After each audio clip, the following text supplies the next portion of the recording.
আসসালামু আলাইকুম, my village ব্লগে আপনাদের সবাইকে স্বাগতম। সেই সাথে আজকে রেসিপিটা দেখার জন্য আমরা ফুরিয়ে যাওয়ার আগে ঝটপট এই আমড়ার মোরব্বা আচার তৈরি করে ফেলতে পারবেন। অল্প উপকরণে এই আচারটা আমি শেয়ার করছি আপনাদের সাথে। আশা করছি সহজ লাগবে আপনাদের কাছে। প্রতিটা রান্নাই সহজ করে যদি শেয়ার করা যায়, ঝটপট কিন্তু বানিয়ে ফেলা যাবে। আমড়ার আচার তৈরি করার জন্য আমাদের আমড়া গাছ থেকে আমি কিছু আমড়া পেড়ে নিচ্ছি। আমড়াগুলো আমি কুড়িয়ে নিচ্ছি। যেহেতু আমাদের এদিকে অনেক বৃষ্টি হচ্ছিল, তাই গাছপালা থেকে শুরু করে মাটি পর্যন্ত সব কিছুই ভিজা।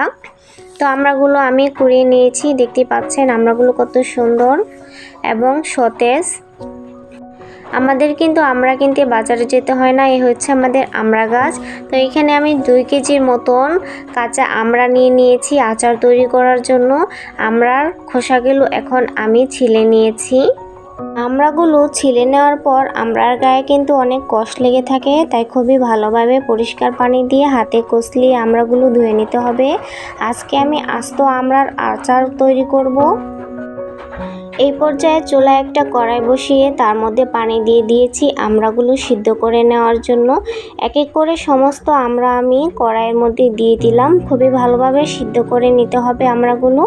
আর এখানে একটু পরিমাণ মতো লবণ দিয়ে দিচ্ছি যাতে আমড়াগুলো খুবই ভালোভাবে সিদ্ধ হয়ে যায়। এ পর্যায়ে ঢাকনা দিয়ে ঢেকে দিচ্ছি। খুবই ভালোভাবে সিদ্ধ হওয়া পর্যন্ত অপেক্ষা করব।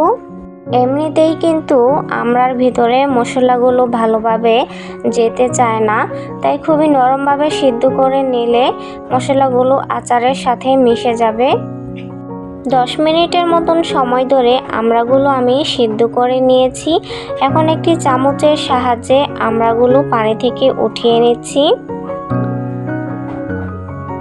পানি থেকে উঠিয়ে নেওয়ার পর বেশ কিছুক্ষণ আমড়াগুলো পানিটা ঝরানোর জন্য রেখে দেব। তো আপনাদের আমি দেখিয়ে দিই কত নরমভাবে আমড়াটা সিদ্ধ করে নিয়েছি। এরকম নরমভাবে আমড়াটা সিদ্ধ করে নিলে অতি সহজেই মশলাগুলো আমড়ার সাথে মিশে যায়। তো এই পর্যায়ে এখন আমি 5 ফোড়ন নিয়েছি ভেজে নেওয়ার জন্য। তার সাথে নিয়েছি শুকনা মরিচ। প্রথমে আমি 5 ফোড়ন ভেজে নিচ্ছি। খুবই অল্প আঁচে ভেজে নিতে হবে, নয়তো বা পুড়ে যাবে। 5 ফোড়নটা ভেজে নেওয়া হয়ে গেছে। এখন শুকনো মরিচ ভেজে নেব। এখানে আমি শুকনো মরিচ এবং 5 ফোড়ন দুটোটাই ভেজে নিয়েছি। এখন এগুলাকে আমি গুঁড়া করে নিয়েছি। আচার তৈরি করার জন্য এখানে 1 কেজি চিনি নিয়েছি, তার সাথে 5 ফোড়ন গুঁড়া, শুকনো মরিচ গুঁড়া, জিরার গুঁড়া নিয়েছি এবং 2টা তেজপাতা, দারচিনি, এলাচ নিয়েছি। তো চুলায় একটা কড়াই বসিয়ে তার মধ্যে কিছুটা পরিমাণ পানি দিয়ে দিচ্ছি। যেহেতু আমি তেল ছাড়া আচারটা তৈরি করছি, তাই এখানে একটু পানি দিয়ে দিলাম চিনির শিরা তৈরি করার জন্য। প্রথমে 2টা তেজপাতা দিয়ে দিলাম, 2টা দারচিনি এবং 2টা এলাচ দিয়ে দিলাম। মশলাটা দিয়ে দেওয়ার কারণ হচ্ছে খুবই সুন্দর একটা ঘ্রাণ আসবে আচারের মধ্যে। এই পর্যায়ে চিনিটা দিয়ে দিচ্ছি। অবশ্যই চিনিটা পরিমাণ মতন দিবেন।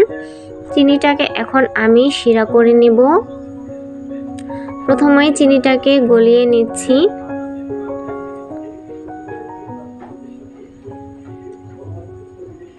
চিনিটা বেশ কিছুক্ষণ জাল করে নেওয়ার পর আস্ত 5 ফোড়ন দিয়ে দিচ্ছি কিছুটা পরিমাণে।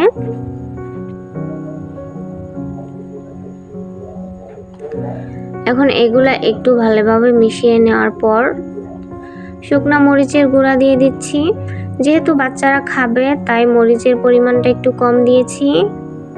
আর এখানে দিচ্ছি 5 ফোড়ন গুঁড়া। তো সবগুলো উপকরণ একসাথে ভালোভাবে শিরা করে নিব। এ পর্যায়ে দিয়ে দিচ্ছি জিরার গুঁড়া। সবগুলো মশলাই আপনি চিনির উপরেই দিয়ে দিতে পারেন, চিনির শিরার মধ্যে। তো চিনিটা শিরা করে নেওয়া হয়ে গেছে।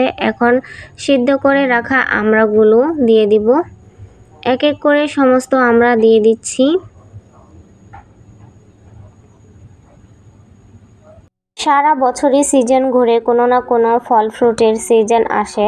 এখন যেহেতু আমড়ার সময়, মৌসুমি ফল খেলে শরীর সুস্থ ভালো থাকে। বাজারে গেলে এখন চোখে পড়বে জিভে জল আনা সবুজ রঙের আমড়া। অবশ্য আমড়া কিনতে কিন্তু আমাদের বাজারে যেতে হয়নি, আমাদের নিজস্ব আমড়া গাছ থেকে আমড়াগুলো পেড়ে নিয়েছি আচার তৈরি করার জন্য। এই পর্যায়ে আমি এখানে হাফ চামচ পরিমাণে মরিচের গুঁড়া ব্যবহার করছি যাতে কালারটা সুন্দর আসে। দামি ফল আপেলের চেয়ে আমড়ায় কিন্তু প্রোটিন, ক্যালসিয়াম ও আয়রনের পরিমাণ অনেক বেশি, তাই বেছে নিতে পারেন আমড়া খেতে টক মিষ্টি স্বাদের হয়ে থাকে। তাছাড়াও কিন্তু আমরা কাঁচা খাওয়ার পাশাপাশি আমড়ার ভর্তা অথবা বিভিন্ন রকমের আচার তৈরি করে নেওয়া যায়।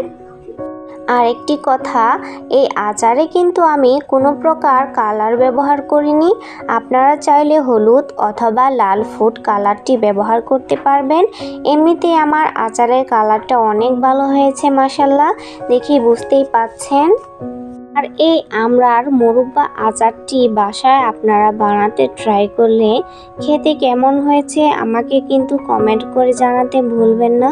আমার আচারটা কিন্তু প্রায় শেষ পর্যায়ের দিকে, আচারটা কিন্তু প্রায় হয়েই এসেছে। আচারটা দেখেই কিন্তু বোঝা যাচ্ছে আচারটা খেতে কিন্তু খুবই মজাদার হবে এবং লোভনীয় হয়েছে। তো লাস্ট পর্যায়ে এসে এখানে আমি কিছু পরিমাণে বিট লবণ দিয়ে দিচ্ছি। বিট লবণটা দিয়ে দিলে কিন্তু আচারের টেস্টটা আরও দ্বিগুণ বেড়ে যায়। তো বিট লবণটা এখন আমি একটু আচারের সাথে মিশিয়ে চুলা থেকে এখন আচারটা নামিয়ে নেব। আচারটা আমার হয়ে গেছে।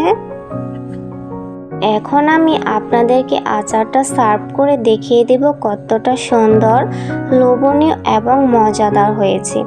আপনারাও কিন্তু আমার মতন আমড়ার সিজন থাকতে থাকতেই ঝটপট তৈরি করে ফেলুন আমড়ার মোরব্বা আচারটি। আজকের আচার বানানোর রেসিপিটা যদি আপনাদের কাছে ভালো লেগে থাকে অবশ্যই আমার চ্যানেলটা সাবস্ক্রাইব করে দিবেন, তার সাথে শেয়ার করে দিবেন, লাইক কমেন্ট করবেন। আর সবাই আমাকে অবশ্যই বেশি বেশি সাপোর্ট করবেন।